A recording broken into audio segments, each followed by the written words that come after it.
Yeah, it was published on the 15th of April this year from American Science. And it said, new studies have found that monkeys and apes have a sense of morality and a rudimentary ability to tell right from wrong. In a series of studies, scientists have found that monkeys and apes can make judgments about fairness, offer altruistic help, and empathise with fellow animals who are ill or in difficulties. They appear to even be conscious and have the ability to remember obligations.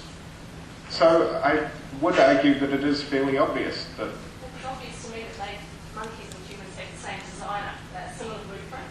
Where does this morality, how does it evolve out of a parasitic worm in the necrotic and the Precambrian... Yeah, how does the morality evolve? Well, tigers and humans apparently also have the same creator, and yet they have entirely different senses of morality. So we had no morals before Jesus and the Bible came. Well, although the monkeys... Apes and monkeys do have a base morality then, because apes go around and gang bash other apes and do... Yeah, and humans go around and gang bash other humans. Yeah, but that's wrong. But if you're going to say that, like, you know, we've got morals and they do too, and therefore, hence we could possibly evolve. No, I'm saying that what we have in common with monkeys, other than a very close biological kinship, is that we are group animals. And therefore, it's Haldane's argument of group selection, that groups in which members had obligations and were bound together by kin associations were more likely to survive, and therefore have more offspring, and thus the ability grew and developed. But the question also doesn't arise, because if you're saying, who am I to judge God's morality, or where did this morality come from? The book of Genesis says that we are fallen because we ate of the tree of knowledge of good and evil. And even God says we must reject them lest they eat of the tree of life and live forever and become as one of us. So even according to the Bible, I am every bit as moral as God and am in a position to judge him. Here we go. In the blue. Yeah. Right. How old do you think the Earth is? I have no idea. I can't find a label on it. I have no idea. Yeah, and the baby was first. Yeah. Can you explain to me why, what was so wrong with the Old Testament, and why did we have to make a New Testament that was a lot more loving and caring, and also when you die, is that the only time religion gets interesting? Is when we die, is it? Is that when we actually find out that you were first wrong? question first. So thank you. The God of the Old Testament is no different from the God of the New Testament. The God of the New Testament will make your hair stand on end on the back of your neck if you read what he does in the book of Revelation, and how he killed a husband and wife in the New Testament, how Jesus said, fear not him who has power to kill your body, and afterwards can do no more, but fear him who has power to kill your body and cast your soul into hell, fear him. God of the Old Testament and the God of the New Testament are one and the same. But the Old Testament is God's promise that he would destroy man's greatest enemy, death. The New Testament tells us how he did it. That's as simple as that. I couldn't put it more simply. So they're actually different books themselves. They're actually not a continuation. So what I took from it is just a lot more loving and nicer. The second, a lot more. Well, no, the Old Testament is full of the love of God. A lot more. God told the Jews to love their enemies. Really? Yes, you read it. See, just one moment. You know, Sam mentioned something before, and this is a mistake made by so many people. There are 613 precepts in God's law. 613 precepts. Those 613 are broken up into 3 areas of law: civil law, ceremonial law, and moral law. The moral law is the 10 Commandments. The civil law is God's ordinances to Israel on how to carry out justice. The ceremonial law is packed full of things like don't wear cotton and wool mixed together, because that'll make you sweat.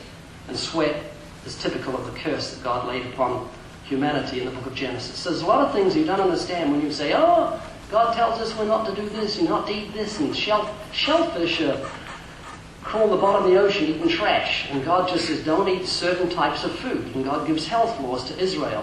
So there are things that people mock at, and they mock at them just because they don't understand them. Yeah, sure. Firstly, in Judaic tradition, the 10 Commandments, or the Decalogue, are held to be of no higher value than any of the other 613 laws. And yes, you're right, they are split up into 3 groups. But the Ten Commandments is not the whole of the morality section. There are other moral pools of wisdom. For example, if you take a new wife and you find on your wedding night that she isn't a virgin, you are commanded to take her to the doorstep of her father's house and bash her brains in with a stone. This isn't a suggestion. This isn't a legal punishment. This is a commandment. If you fail to do it, you are sinning. As much as if you murder another Jew or lust after somebody's wife or... I'm trying to think of a really stupid commandment. The Sabbath.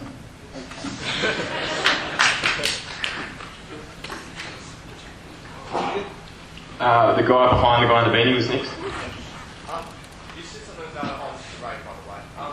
You said something about other religions being work to righteousness. Yes. Sorry, how would you Works righteousness religions. Yeah, that's one. And you said how that sort of provides a missing incentive to Allah or The Creator. Okay, cool. But wouldn't it be with the whole concept of infinite power? It's the same sort of thing, like believe in God, and also you don't, you're going to burn. And if you Oh, no, you don't go to hell for not believing in God. Why would anyone say that? God doesn't want your belief in his existence. He wants your obedience. As a Jew, I believe... If anyone believes in God, he rules power. I believed in God before I was a Christian. Hey, the guy behind here, and behind the beanie, thank you. The Christians of sense are like, it's obedience not granted by, it's just probably not obedience not granted by many because of, the immorality and their conscience, but because, crap, I don't want to go to hell, I want to go to heaven, so you're right, God, amen. Did a sign up for it?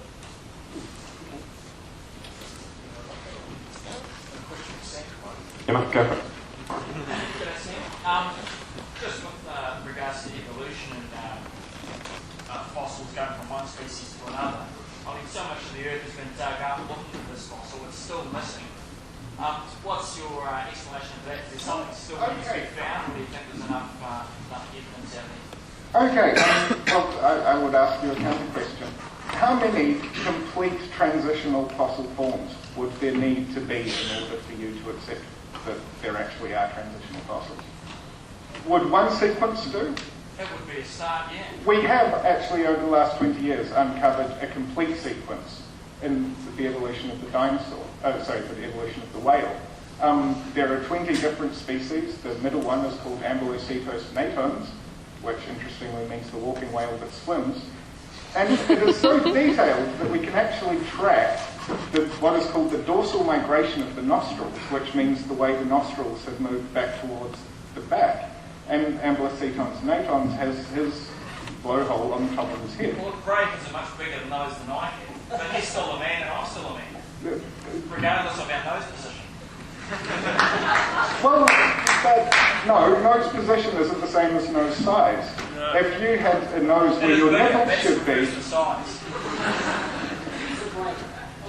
Actually, I'm not willing to accept one transitional series. There should be thousands of them out there. But this is the problem. It is a problem. The